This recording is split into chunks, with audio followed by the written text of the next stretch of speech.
हमारे खंड के अधिकारी श्री प्रकाश सिसोदिया जी, आज के इस व्यापारी संवाद कार्यक्रम के मुख्य अतिथि हमारे ज्वाइंट कमिश्नर साहब श्री के गुप्ता जी, मैं आप और यहाँ उपस्थित सभी अपने व्यापारी बंधु एवं अधिवक्तागण सभी उपस्थित लोगों का मैं धन्यवाद और स्वागत करता हूँ। जहाँ तक प्रश्न है कि ईंट भट्टों पर राजस्व के संग्रह में कमी क्यों आई है, व्यापार कर रहा हो या XYZ कोई भी व्यापार कर रहा हो, हम लोग जितनी चीज की खरीद करते हैं उसका हमें पूरा इनपुट मिलता है अपनी बिक्री में। मेरा थोड़ा सा रास्ते का भी काम है, तो मैं जो भी उसकी खरीद की गणना पर टैक्स देकर आता हूँ, उस टैक्स की मुझे इनपुट मिल जाती है बिक्री के टाइम पे।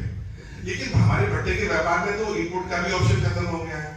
18% होने की वजह से कोयले पर एक गाड़ी जो 4-5 लाख रुपए की बैठती है, जो USA की आती है, वो गाड़ी साहब 75,000 रुपए तो हमको वही टैक्स देना पड़ जाता है। उसकी गणना हमारी कहीं हो ही नहीं रही है। आप तो हमारी जो गणना कर रहे हैं वो केवल बिक्री पर ही कर रहे हैं, तो हम तो डबल तरीके से टैक्स आपको दे रहे हैं। हम तो कोयले की खरीद पर भी आपको टैक्स दे रहे हैं और हम अपनी बिक्री पर भी आपको टैक्स दे रहे हैं। तो पहला चीज तो ये है कि साहब इसकी गणना होनी चाहिए हमारी। अगर इस तरह की बात है तो हमारे उस राजस्व को भी काउंट किया जाना चाहिए जो हम कोयले की परचेज पर देकर आ रहे हैं, क्योंकि उसका हमको लाभ नहीं मिल रहा है, पहली चीज। और मैं पुनः से आपसे कहूंगा कि बिना समाधान योजना लागू करे आपको इस प्रदेश में भट्टों से टैक्स नहीं मिल पाएगा, पहली चीज। दूसरी चीज सर, कि जैसा कि मुझे अपनी यूनियन समिति की ओर से एक सूचना प्राप्त हुई है 7 जनवरी को कि हम लोगों को अब हर ट्रॉली के साथ ई-वे बिल या बिल इनवॉइस टैक्स काटनी आवश्यक हो गई है। अब तक पूर्व में इस तरह का कोई प्रावधान तो है हमेशा से, लेकिन चूंकि भट्टे हमेशा समाधान में होते थे तो कोई बिल वगैरह पूछता नहीं था। प्रैक्टिकली सर पॉसिबल भी नहीं होता कि 24 घंटे मालिक भट्टे पर बैठ पाए और स्टाफ इतना स्किल्ड नहीं होता है कि प्रॉपर टैक्स की गणना कर पाए। दूसरे व्यवहारिक दिक्कतें सर ये है, सर्दी है, गर्मी है, बरसात है, अब हमको स्टॉक की गणना भी करनी है। हम दिन भर एक ही काम करते रहे कि हम पहले कच्ची हुई गिने कि हमारे भट्टे में कितनी भरी गई, फिर हम पक्की गिने कि आज हमारी कितनी निकली, फिर हम ये गिने कि साहब हमारी कितनी बिक गई, फिर इसमें कितना आधा निकल गया।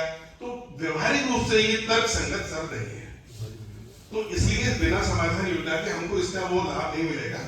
तीसरी चीज, एक जो सूचना मुझे ये प्राप्त हुई है कि जो GST डिपार्टमेंट ने एक आंकड़े दिए हैं कि हमारे टोटल प्रदेश में 15,610 भट्टे कार्यरत हैं, जिसमें 2 लाख से अधिक राजस्व जो भट्टे दे रहे हैं वो 3434 है उनकी संख्या, और 1 लाख से 2 लाख तक जो राजस्व दे रहे हैं उनकी संख्या 4508 है, और 50,000 से 1 लाख तक जो राजस्व दे रहे हैं उनकी संख्या 2854 है, और 0 से 50,000 तक जो राजस्व दे रहे हैं उनकी संख्या 4814 है।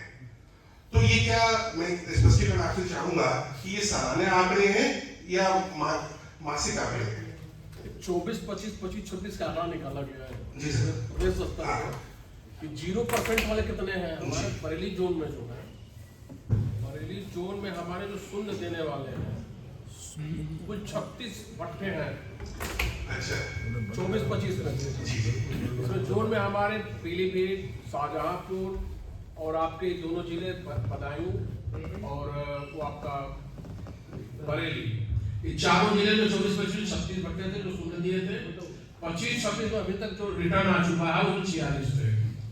0 से 50,000 हमारे 24-25 में दिए हैं 133, और 25-26 में दिए 312।